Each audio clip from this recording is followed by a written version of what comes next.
December 21st, 2012. At YouTube's offices in Silicon Valley, engineers stared at their screens in disbelief. A view counter was about to reach a number no one thought possible: 1 billion. A trillion views. The first video in the platform's history to reach this milestone. On screen, a man in dark glasses and a bright blue suit performs a dance move that mimics riding an invisible horse. His name, PSY. His song, Gangnam Style. And at this very moment, he is rewriting the rules of global culture. Let's rewind. Gangnam District, Seoul, South Korea. The year is 1977. The streets are in transformation. What were once fields of cabbage and pears are now becoming the epicenter of South Korean wealth. Glass towers are beginning to rise from the ground. Luxury cars park in front of designer boutiques. Expensive restaurants compete for wealthy clientele. It is into this world of opulence that Park Jae-sang is born on December 31st, 1977. His father, Park Won-ho, is the CEO of DI Corporation, a semiconductor equipment manufacturing company. His mother, Kim Young-hee, owns a restaurant chain in Gangnam. Baby Park Jae-sang is literally born with a silver spoon in his mouth.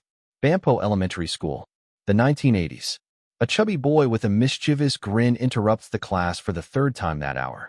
The teachers sigh. The classmates laugh. Park Jae-sang, known to everyone as the class clown, is putting on another one of his impromptu performances. I remember Psy making a lot of sexual jokes during class. One of his teachers would say years later in an interview with Seoul Broadcasting System. He was so influential that he drew the whole class into his jokes. I didn't like him at the time, but looking back, I see that he brought a lot of energy to the classroom. Young Jae-sang isn't interested in business, the career his father has planned for him. He's interested in something completely different: music. 1992. Jae-sang is 15 years old. In his room, he puts a cassette in his player. The opening chords of Queen's Bohemian Rhapsody fill the space. His eyes light up. Something ignites inside him. It's his introduction to American pop music, and it's love at first sight. Or rather, love at first listen. While his classmates study to get into top business schools, Jae-sang dreams of stages, lights, and making people dance and laugh. But there's a problem. Her family has other plans. 1996. Incheon International Airport. An 18-year-old boards a plane to Boston, USA. Park Won-ho, his father, is certain his son will return a competent business executive. Jae-sang wears a polite smile, but his mind is elsewhere. Boston University. Jae-sang enrolls in business administration, just as his father ordered. It lasts exactly one semester. The corporate finance and accounting classes bore him to tears. His mind constantly wanders to rhythms, melodies, performances. Then she makes the decision that will change her life forever. Without telling his father, Jae-sang transfers to Berklee College of Music. In the classrooms of this prestigious music school, he finally feels at home. He studies composition, arranging, and production. But even here, something doesn't quite fit. Formal education is too structured, too rigid for his wild spirit. Jae-sang wants to create music that makes people laugh, that makes them dance without shame. He wants to provoke, shock, entertain. Berklee's classical music theories aren't enough. The year is 2000. Park Jae-sang, now 22, returns to South Korea without a college degree. His father is devastated. All the investment in an American education, wasted. The family's expectations, shattered. But Jae-sang has a plan. Or rather, he has a dream. He wants to be a singer. Not just any singer. He wants to be different, controversial, unforgettable. He adopts a stage name that reflects his eccentric personality, PSY. It comes from psycho, because that's how he feels, slightly crazy, outside the conventional boundaries. 2001. PSY prepares his debut album, PSY from the Psycho World. The lyrics are raw, sexually suggestive, politically incorrect. Exactly the opposite of what the Korean music establishment considers appropriate. The album is released. And then something happens that no one, not even PSY, expected. The South Korean government finds the album for inappropriate content. Conservative media attacks him. Music critics tear him apart. His family is mortified. But something strange happens. Young people in Korea love him. Sales increase. PSY becomes a symbol of rebellion. And this is just the first battle in a war that will last a decade. until a video of a man dancing like a horse changes the world forever. But how exactly did he go from being a musical outcast to becoming the first artist to reach 1 billion views on YouTube? The answer is more complex, more painful, and more fascinating than anyone could imagine. South Korea, 2001. PSY glances at the official government notification. His debut album has been officially fined. Content inappropriate for underage listeners. In the Korean music industry, this should be a death sentence for his career. But something unexpected happens. Nightclubs in Seoul start playing his songs. University students share them on internet forums. PSY isn't mainstream, but he's becoming an underground hero. 2002. Many artists, after receiving a government fine, would apologize, tone down their content, and seek approval. PSY does the exact opposite. He releases his second album, SSA2, Cheap 2. If his first album was controversial, this one is pure fire. The lyrics are even more provocative, more sexually explicit, more politically subversive. The government reacts immediately. The album is banned for those under 18. Conservative critics call for PSY to be banned from television broadcasts. Some politicians suggest his music is a negative influence on Korean youth. But sales explode. PSY becomes a word-of-mouth phenomenon. He's not on the mainstream charts, but he fills small clubs. He doesn't appear on family television programs, but young people memorize every one of his lyrics. 2002, later in the year. PSY doesn't stop. He releases 3PSY, his third album. This time, it includes a song that will become an unexpected anthem, Champion. Champion is different. It's still irreverent, still PSY, but it has a catchy hook that transcends the controversies. It's impossible not to nod your head to the beat. Radio stations start playing it, initially cautiously, then enthusiastically. PSY finally has his first real hit. He appears on variety shows like Good Sunday, X-Man. His on-screen personality is magnetic, self-deprecating, humorous, and unpretentious. He's not your typical polished, perfect Korean idol. He's real, sweaty, and human, and the public loves him for it. 2003. PSY receives the notification that all South Korean men dread. It's time to fulfill his mandatory military service. In South Korea, all men between the ages of 18 and 35 are required to serve approximately 2 years in the military. There are no exceptions, not even for up-and-coming music stars. PSY was assigned to the military as a software engineer due to his university education in the United States. For 26 months, the man who used to electrify nightclubs worked in military offices programming computer systems. His music career was put on hold. Many artists never recover from this interruption. 2005. PSY is discharged from military service and makes a powerful comeback to the music world. In 2006, he releases Sajib, Cheap House. The album is a critical and commercial success. PSY is back. But then, the bomb explodes. 2007. Military authorities uncover something disturbing. During his military service, PSY performed concerts and appeared on television programs, violating the terms of his service. The allegations suggest that PSY used his position as a software engineer as an excuse to continue his music career when he should have been serving full-time. The scandal is enormous. The media crucifies him. Military veterans demand justice. PSY's reputation plummets. August 2007.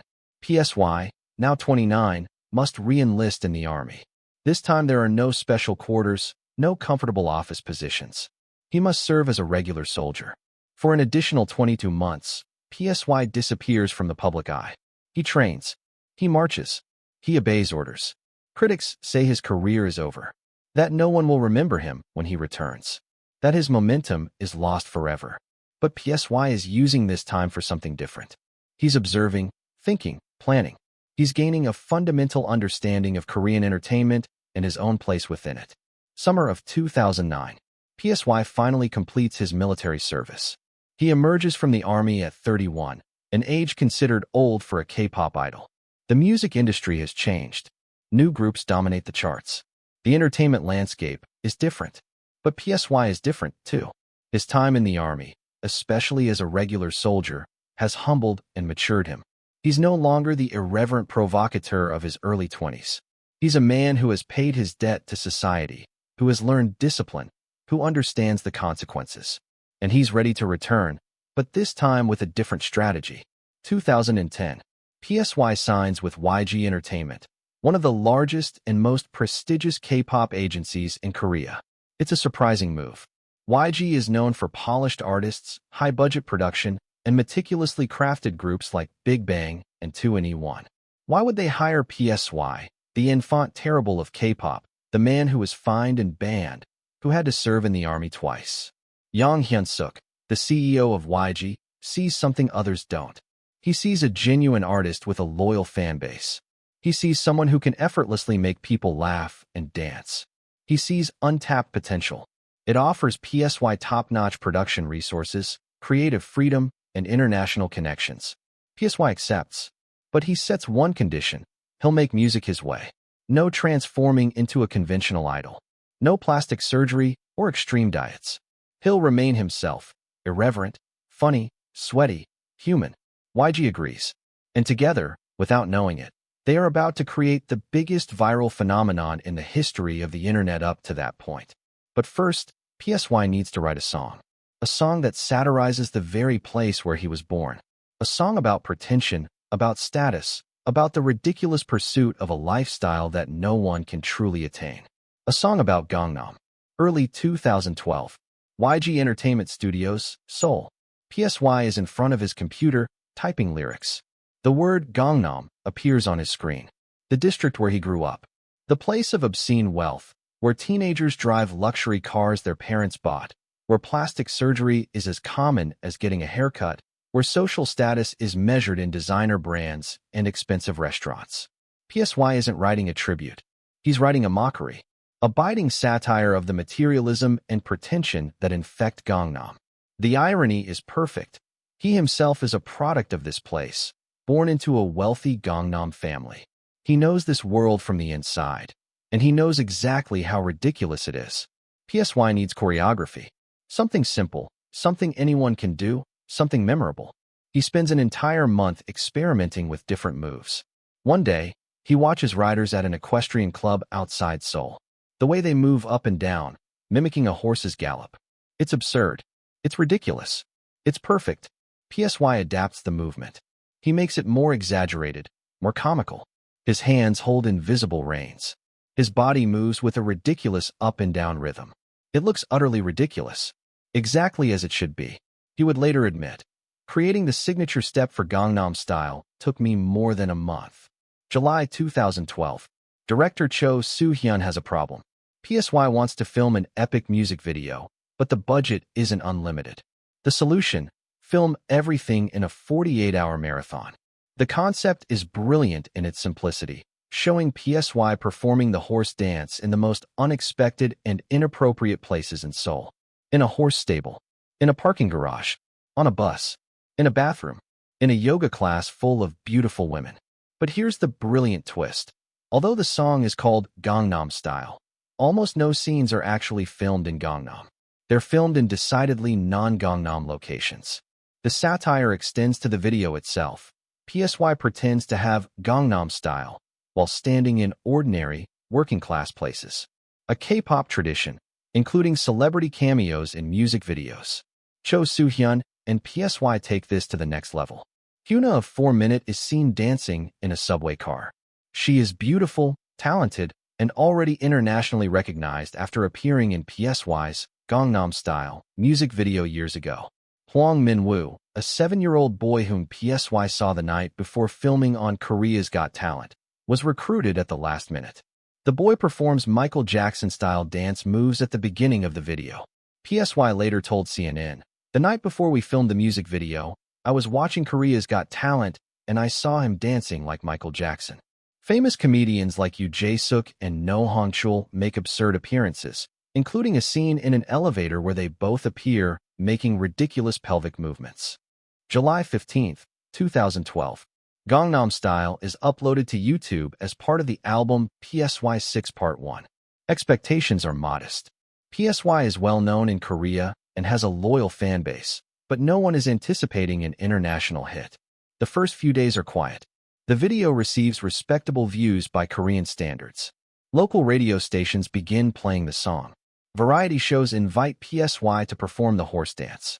In Korea, Gangnam Style quickly became a hit. By the end of July, it was one of the biggest songs of the year in the country. But outside of Korea, nobody had heard of it. And then, the internet works its magic. July 29, 2012. American rapper T-Pain is browsing the internet. Someone has sent him a strange YouTube video of a Korean guy doing a ridiculous dance. T-Pain watches it. He laughs. He shares it on Twitter with his millions of followers. I'm not even gonna front. Gangnam Style is the jam. This is the first domino, and it's about to trigger an unstoppable chain reaction. The following weeks are a whirlwind. Robbie Williams tweets the video, then Britney Spears, then Katy Perry. Tom Cruise mentions the song in an interview. Every celebrity who shares the video introduces Gangnam Style to millions of new viewers. YouTubers start creating reaction videos. People record themselves doing the horse dance. Flash mobs are organized in California, Australia, and New York. 15,000 people gather in Seoul on October 6, 2012, to perform the dance simultaneously. As of early September, Gangnam Style is generating over 6 million views per day. September 2012. PSY receives a call that will change his life. Scooter Braun, Justin Bieber's manager, wants to meet with him.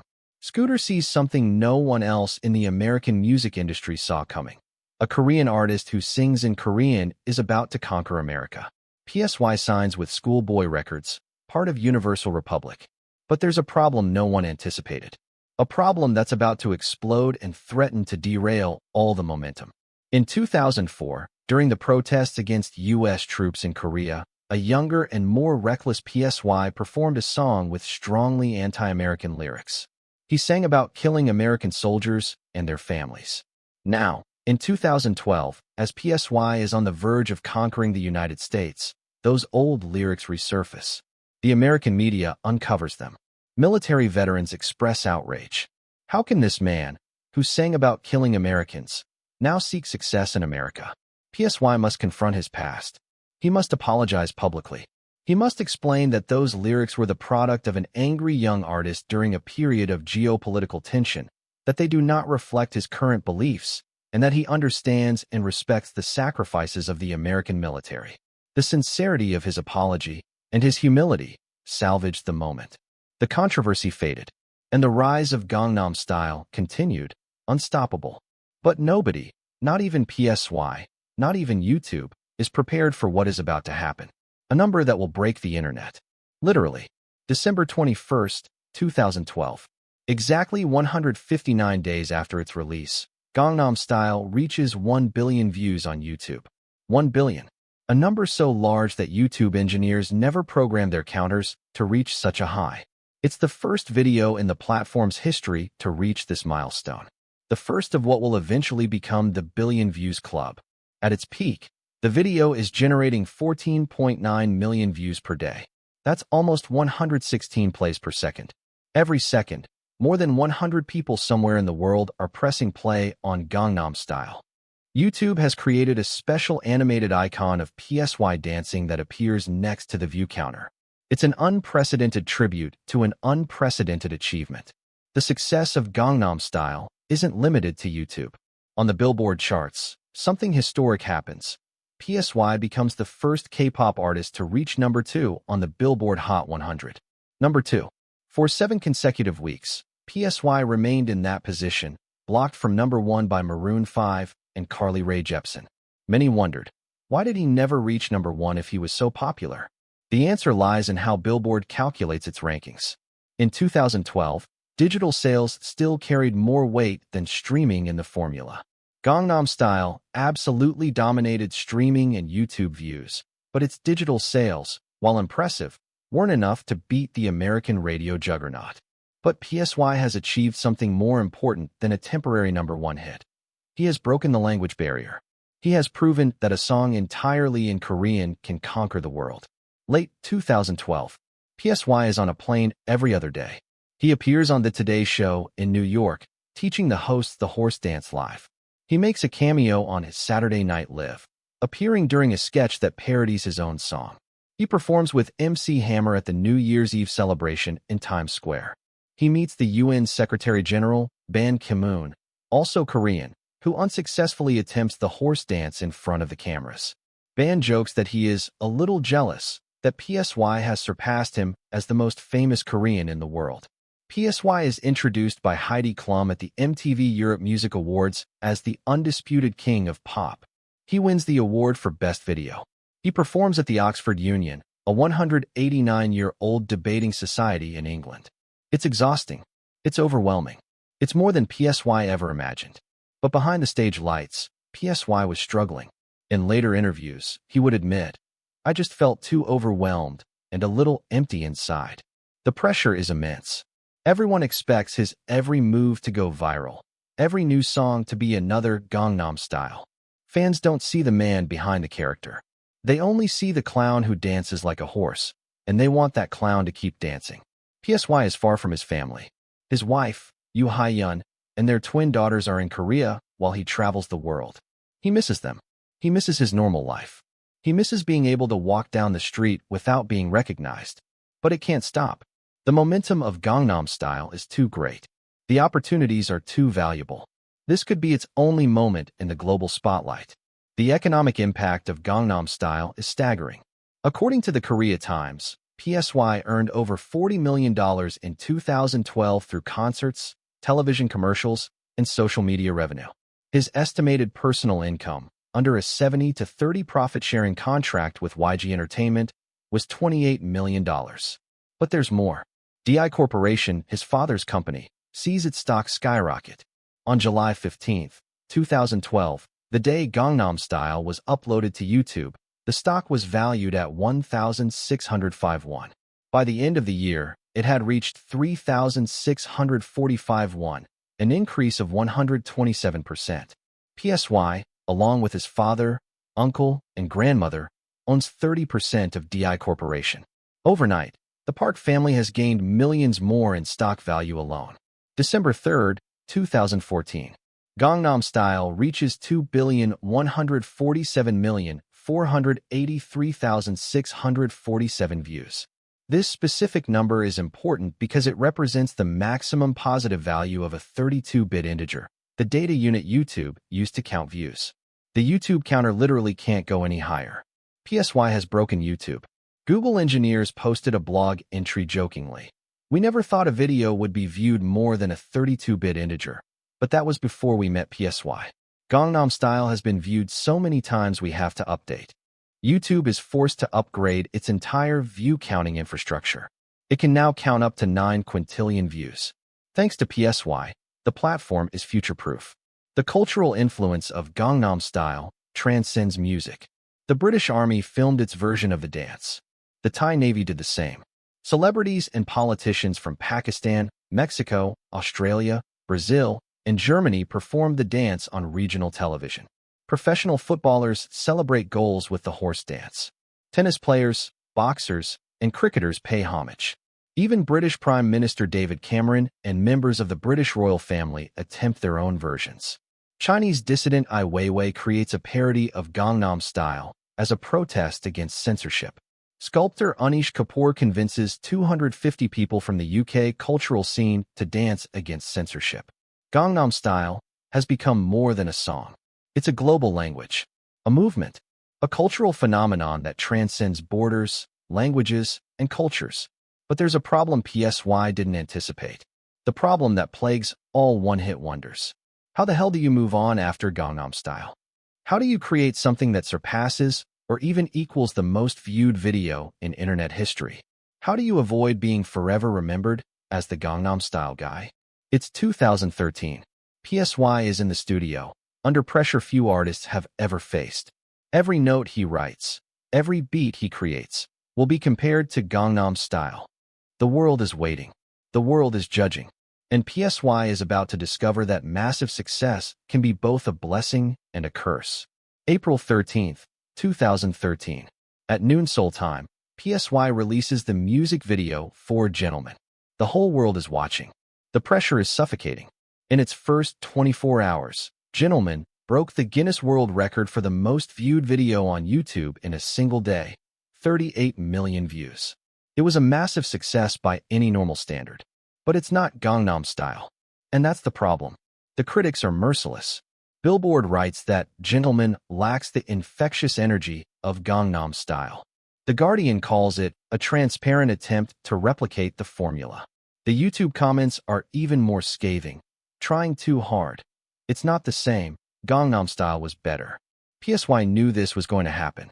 In interviews before the release, he had said, "I can't say it will be better than Gangnam Style, but I've worked really hard." It was a humble admission of a truth everyone knew. Surpassing Gangnam Style was impossible. Gentleman eventually reached over 1.5 billion views. For any other artist, this would be the pinnacle of their career. For PSY, it's seen as a disappointment. This is what it means to be a prisoner of your own success. Summer of 2013. PSY is exhausted. He's been touring, promoting, performing nonstop for almost a year. His body is suffering. His mind is drained. In later interviews, PSY admitted, "After Gangnam Style, I felt empty and pressured." He confessed to drinking heavily to cope with the stress. His weight fluctuated. Korean tabloids published worrying photos of PSY looking gaunt and exhausted. His public appearances are becoming less frequent. He needs a break. He needs to remember why he started making music in the first place, for the love of art, not for view counts or global validation. June 2014. PSY releases Hangover, a collaboration with American rapper Snoop Dogg. The video features both artists drinking Korean soju and acting drunk around Seoul. It's funny, it's ridiculous, it's vintage PSY. But again, comparisons to Gangnam Style dominate the conversation. The video has garnered over 400 million views, a respectable success, but not the viral phenomenon everyone was hoping for. PSY is learning a brutal lesson. Once you reach the highest peak, every step you take will be measured against that height. No matter how high you climb after that, it will never be high enough. November 2015.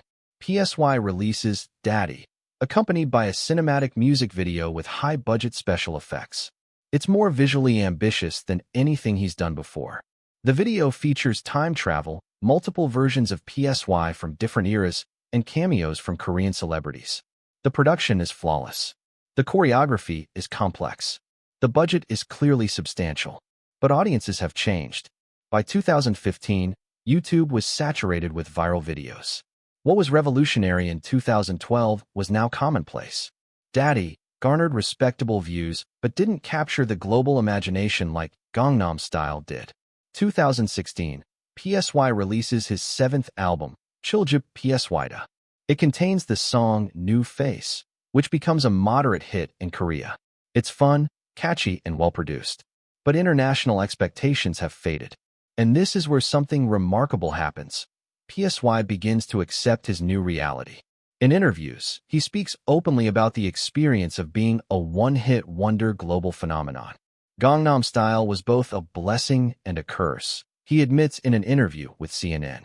It gave me everything an artist could dream of, but it also made me realize that that level of success is unsustainable. I had to learn to be okay with just being PSY again, not the Gangnam Style guy. 2017.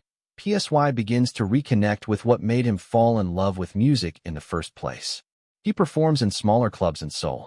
He collaborates with emerging artists without the pressure of creating global hits. He spends more time with his family. His contract with YG Entertainment is expiring, and PSY is making a bold decision. He won't be renewing it. After 8 years with the company that helped him achieve global fame, he's ready for something different. But what comes next when you've reached the highest peak? What does an artist do when they've already achieved everything imaginable? PSY has a plan that will take him from being a global superstar to something completely different, a star maker. January 2019. PSY makes an announcement that shocks the Korean music industry. He is launching his own entertainment company called P Nation. It won't just be an agency. It will be a family of artists where PSY will apply everything he's learned during his 25 years in the industry. It will be a place where artists have creative freedom, where they aren't molded into generic idols, where they can be authentic. I want to create a company where artists can make the music they love without compromising their identity, PSY declared at the launch press conference. But the path of a music entrepreneur will be more challenging than PSY anticipated. Because building a successful entertainment company requires different skills than being a viral superstar. It requires business acumen, leadership, patience, and the ability to make tough decisions that will affect the careers and lives of other artists. Can PSY, the provocateur who spent years mocking the establishment, now become the establishment himself? The answer will determine not only his own legacy, but the future of dozens of young artists who are betting their careers on PSY's vision. January 2019. P Nation's offices in Seoul. PSY is at a press conference and is about to reveal his first signed artists.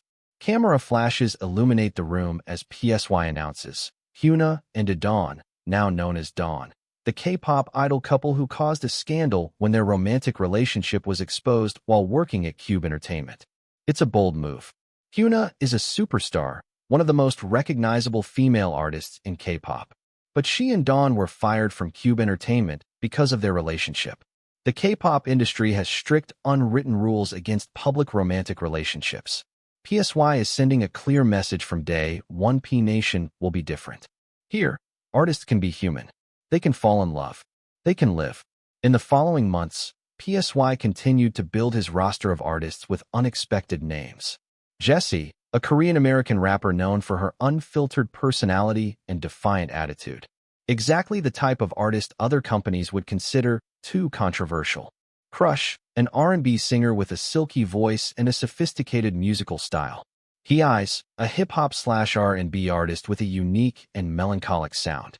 Each edition demonstrates PSY's philosophy to hire talented artists with strong personalities and clear artistic visions, not blank pages to mold.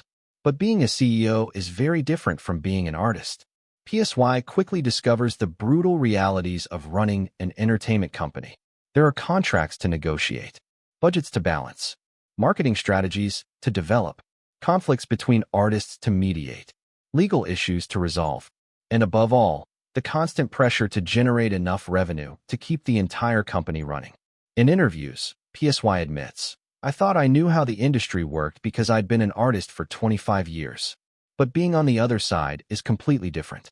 You have to think about the whole picture, not just your own music." April 2022. PSY announces a collaboration that no one saw coming. With Suga of BTS, the biggest K-pop group in the world. But there's a twist. Suga isn't just collaborating as a featured artist. He's the song's main producer. PSY, the 20-year veteran, is handing over full creative control to an artist 10 years his junior. It's a reversal of the traditional Korean dynamic where age and seniority determine hierarchy. PSY is demonstrating that he's willing to learn from the new generation, not just teach them. That becomes a hit, reaching hundreds of millions of views. PSY proves he can still create relevant music by adapting and collaborating instead of clinging to past formulas. But not everything is success at P Nation. In 2021, Hyuna and Dawn announced their departure from the company. It was amicable, without public drama, but it was a blow to PSY. These were his first signed artists, the symbol of what P Nation stood for. His departure raises questions. Is P Nation struggling financially? Were there creative differences? Can PSY really manage a successful company? Jessie also eventually leaves in 2023.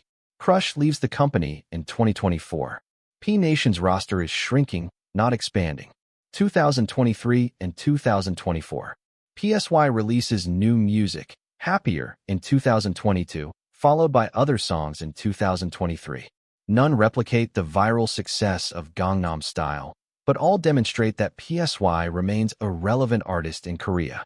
He performs at festivals, makes appearances on variety shows, and maintains his presence in the industry. He's no longer chasing global fame. He's comfortably established as a respected figure in Korean entertainment. But while managing P Nation and maintaining his own career, PSY is constantly asking himself, what's the next chapter? Is there life after being a viral phenomenon? How do you define success when you've already reached the highest peak imaginable? Late 2024. PSY reflects in an interview on his 15-year journey since Gangnam Style. "When I look back," he says, "I realized that Gangnam Style wasn't the end of my story. It was just one chapter, albeit the biggest one. Now I'm writing new chapters. As a mentor, as an entrepreneur, as an industry veteran trying to give others opportunities. The conversation shifts to his impact on global K-pop. Before PSY, K-pop was relatively unknown in the West. After Gangnam Style, the doors opened. BTS, BLACKPINK, Twice, Stray Kids, and dozens more found massive global audiences. How much credit does PSY deserve for this?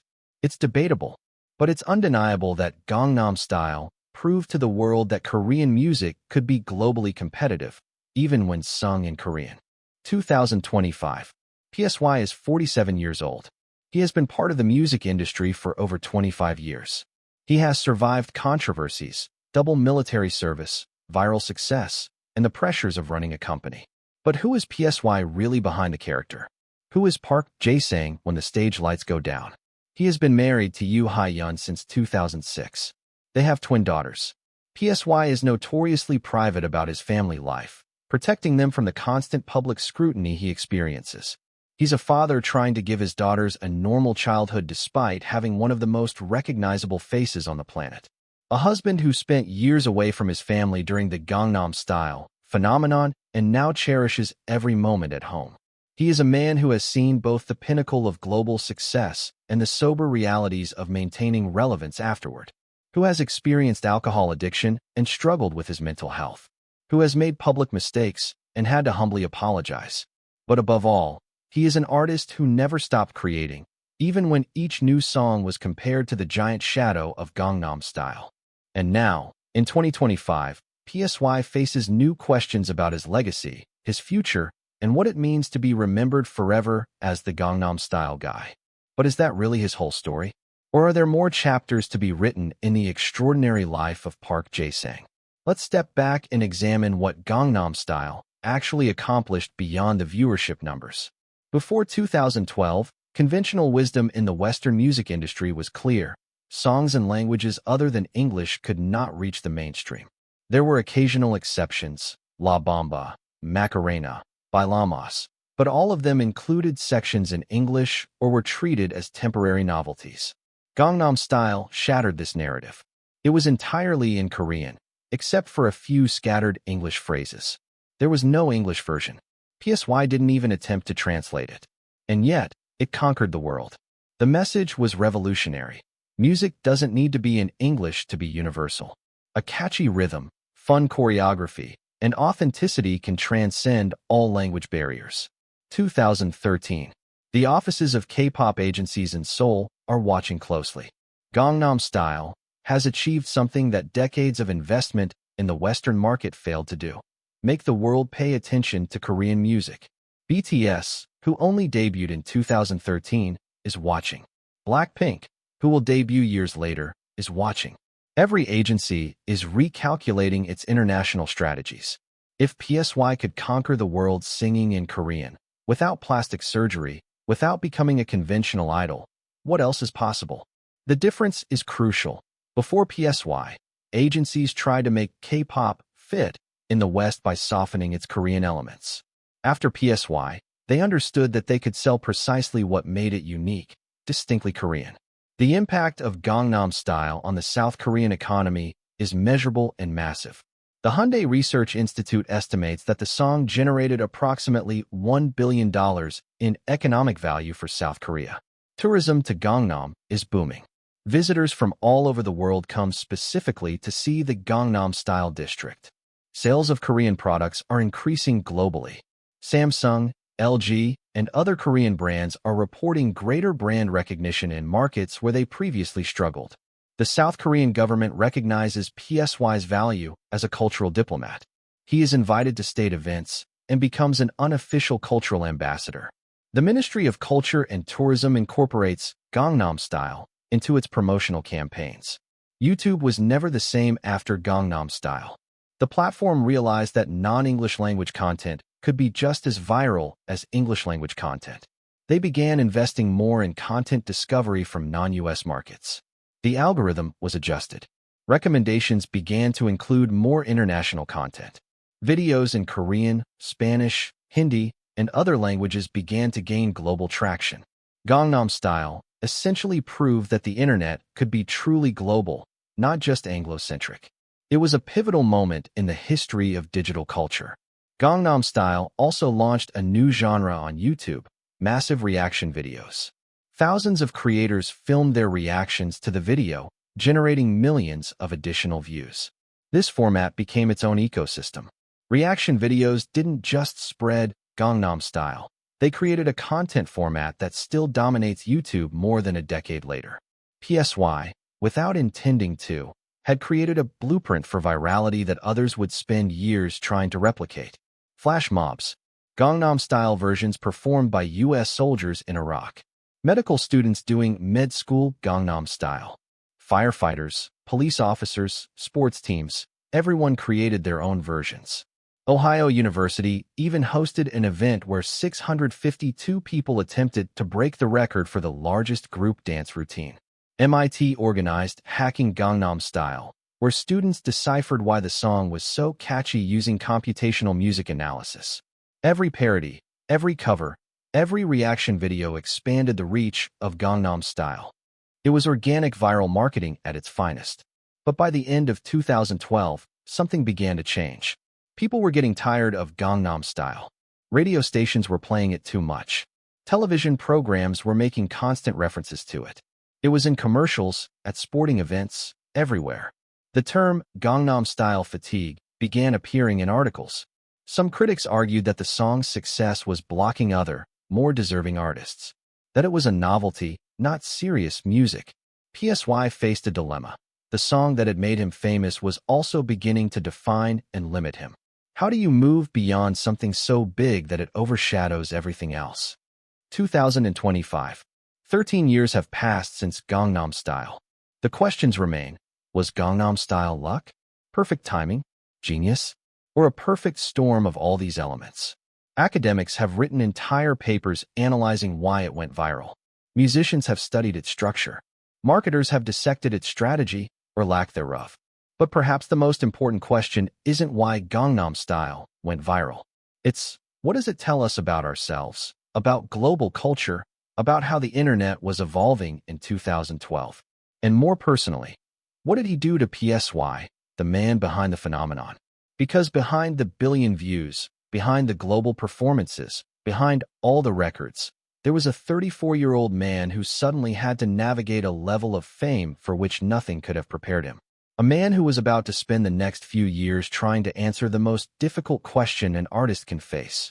Who are you when your greatest success becomes your greatest limitation? December 11th, 2025. Park Jae-sang is 47 years old. He is at the studios of P Nation, his entertainment company, reviewing demos of new artists. Gangnam Style now has 5 billion views on YouTube. It remains one of the most viewed videos of all time, although it has been surpassed by more recent videos from artists such as Ed Sheeran, Wiz Khalifa, and several children's videos. But numbers are no longer the most important thing for PSY. In 2025, he found something more valuable: peace. Summer of 2024. PSY embarks on his annual Summer Swag tour across 9 Korean cities. These are massive, high-energy concerts, complete with water cannons to cool the crowds in the summer heat. These shows are different from his performances during the peak of Gangnam Style. He's not trying to impress the world. He's simply enjoying doing what he loves, making people dance and laugh. Big Bang's G-Dragon and BLACKPINK's Rose made surprise appearances at the 2025 Summer Swag concert. It was a cyclical moment. PSY, who once opened doors for these artists, now shared the stage with the generation he helped inspire. P Nation in 2025 is not the massive empire PSY may have envisioned. Several of its biggest artists have left. The company is smaller, more focused, but also more sustainable. PSY has learned important management lessons. You can't please everyone. Talent isn't enough without the right marketing strategy. And building a successful company requires different skills than being a successful artist. But P Nation is still standing. It's still signing artists. It's still releasing music. And PSY is proud of that, even if it's not the industry revolution some anticipated. Through it all, the explosive fame, the grueling tours, the controversies, the highs and lows, one constant remained: his family. Yoo Ha-yeon, his wife since 2006, remained out of the spotlight. Their twin daughters grew up with a father who was simultaneously one of the most famous men on the planet and a dad trying to maintain normalcy at home. In rare interviews about his family, PSY always expresses gratitude. "They kept me grounded when the world went crazy," he would say. "They reminded me who I really was when everyone just wanted to see me as the Gangnam Style guy." By 2025, PSY's legacy in global K-pop was undeniable. BTS had sold out stadiums worldwide. BLACKPINK were global megastars. New Jeans, Stray Kids, Tomorrow X Together, and dozens more had massive international fan bases. Does PSY deserve credit for this? Partially. He didn't build the global K-pop industry single-handedly, but he opened a door that was firmly shut. He proved that Korean artists singing in Korean could compete globally. K-pop agencies built upon what PSY demonstrated, adding rigorous training systems, sophisticated marketing, and high-budget production. But the "it's possible" moment came from a man in sunglasses doing a ridiculous horse dance. PSY never truly retired. He continues to release music, perform at university festivals, and appear on variety shows. In March 2025, he performed at the 300 Festival in Daejeon. In May, he performed at universities in Incheon and Cheonan. These aren't massive world tours. They're more intimate, more personal performances. PSY is comfortable in this space. A respected artist in Korea, a living legend of K-pop, someone who can fill arenas but doesn't need to conquer the world again. It's a different kind of success, but it's sustainable. It's real. In recent interviews, PSY has reflected on his extraordinary journey with remarkable humility and perspective. "Gangnam Style was a gift," he says, "but it was also a test. It taught me about fame, about expectations, about myself. For years, I struggled with the shadow I cast. Now, I see it as part of my story, not my entire story." She speaks openly about mental health, about the pressures she faced, about using alcohol as an escape during her most difficult years. Her honesty about these struggles has helped to destigmatize conversations about mental health in the Korean entertainment industry. "Going viral isn't the same as being happy," she reflects. "I learned that the hard way. Now I look for meaning, not views. Connection, not numbers." So what is PSY's ultimate legacy? How should he be remembered? As the man who broke the internet and changed YouTube forever. As the first K-pop artist to achieve true global mainstream fame. As the pioneer who proved language barriers were illusory. As the entrepreneur who tried to create a more humane company for artists. But perhaps more importantly, as a reminder that behind every viral phenomenon there is a human being. With a family. With struggles. With dreams that go beyond view counts. Park Jae-sang was born in Gangnam in 1977. He grew up privileged but chose a difficult path. Irreverent music that defied norms. He was fined by his government. He served in the army twice. He struggled for years to find his place. And then, in 163 seconds of absurd video, he conquered the entire planet. What came next? The attempts to replicate the success, the pressures, the ups and downs, is part of the story we often forget. We want viral phenomena to be simple, explosive success, happy ending. But reality is more complicated, more human. PSY in 2025 is a man who has seen the highest peak and accepted that he doesn't need to live there permanently. He has found value in the journey, not just the destination.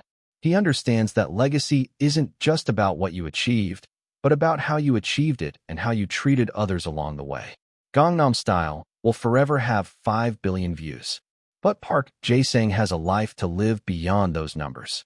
A company to run, artists to mentor, a family to love, music to create. And that, in the end, is a richer legacy than any viral video could provide. The horse dance will live forever on the internet. But the man who created it has continued dancing, evolving, growing. And that is the true story of PSY. Not that of a one-hit viral phenomenon, but that of an artist who refused to be defined by a single moment, no matter how massive that moment was. The music goes on. The dance goes on. And Park Jae-sang, the class clown who became the king of K-pop, who became a global phenomenon, who became an entrepreneur, who became a living legend, continues to write his story. Because in the end, we are all more than our most viral moment. We are all more than a single chapter, no matter how many views that chapter gets. PSY understood this, And in understanding it, he found something more valuable than global fame. He found peace.